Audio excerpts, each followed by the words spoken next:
वो कोई ना कोई रूप में असर करता है। अगर एक पानी पीते हैं तो वो शरीर में हाइड्रेशन, एक सेहत के लिए लाभ हो जाता है, और अगर वही जहर पी लें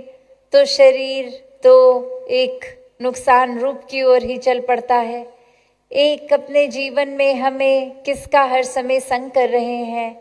कि ये परमात्मा होते हुए इसको देख के अगर ये जानते भी हैं कि अंग संग है, फिर भी ये ध्यान इस परमात्मा में नहीं लग रहा और चीज़ों में लग रहा है, तो फिर इतनी लाभदायक ये एक बयान के बाहर वाली ये दातार की कृपा बरस रही है हर समय चहुं ओर। और अगर हम ही लाभ नहीं ले पा रहे तो अपनी कमियों के ऊपर ये आत्म मंथन जरूरी कि एक सोच के अपने आप को देख के कि कहाँ खड़े हैं। और अभी जैसे सत्संग के दौरान भी महात्मा यही बात कह रहे थे कि ये 84 लाख योनियों का जिक्र किया, एक भटकन का जिक्र किया, भ्रम भुलेखे इनका जिक्र किया। तो यही बात कि सबसे पहले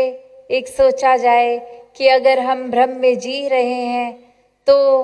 ये हमें भ्रम से मुक्ति क्यों चाहिए, क्यों एक अंधेरे में जीवन नहीं काटना चाहिए।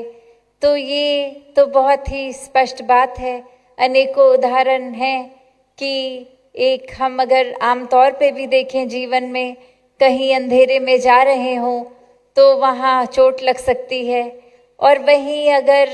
एक लाइट किसी तरह पहुँच जाए तो सब स्पष्ट दिखता है और हम चोट से बच जाते हैं। तो अगर इतना सिंपल ये साधारण रूप संसारिक किसी स्थिति में हो सकता है, तो वो एक आत्मा जो इतने समय से एक भटकते शरीरों में ही बदलाव देख रही, और अब जब मानुष का शरीर मिला तो कैसे ये अपॉर्चुनिटी, ये समय एक मिल गया कि अब इस परमात्मा को ये आत्मा जानकर इसके रंग में रंगते हुए ये मनुष्य जीवन को जिए भी, और जीते जीते ये मुक्ति की हकदार, और समय खत्म होने पे ये फिर मुक्ति रूप भी इस परमात्मा को जानकर इसी में लीन होना। तो इसी वजह से एक धर्म ग्रंथों को भी उठा लें तो मनुष्य के शरीर की बहुत ही महत्वता है, क्योंकि यही जीवन है, यही समय है। ये अब जो बोलते हैं कि अभी जो समय है वो कभी वापस नहीं आएगा, और उसी तरह ये भी समझाया जाता है कि श्वासों का तो भरोसा नहीं है, तो अब जो श्वास हाथ में है उस श्वास का हम क्या कर रहे हैं, क्या हम सदुपयोग कर रहे हैं या व्यर्थ गवा रहे हैं। कैसे एक जीवन को जीते हुए क्या एक मूल रूप इस पूरी ब्रह्मांड का, सृष्टि का ये परमात्मा, इसको जानकर इससे जुड़े हैं, या फिर एक वही अपने ही मुताबिक जीवन कि अब अगर हमारे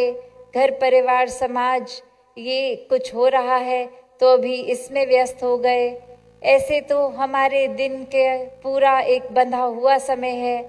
तो कुछ ना कुछ तो लगा ही रहेगा। अभी सोने का समय है, अभी खाने का समय है, तो अगर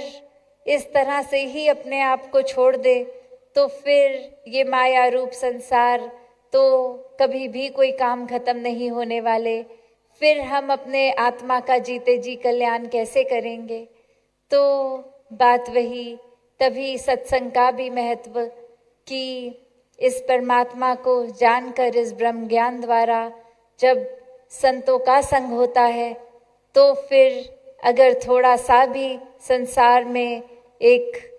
इस रूप में लग जाते हैं, संसार के एक मटीरियलिस्टिक दुनिया में खो जाते हैं,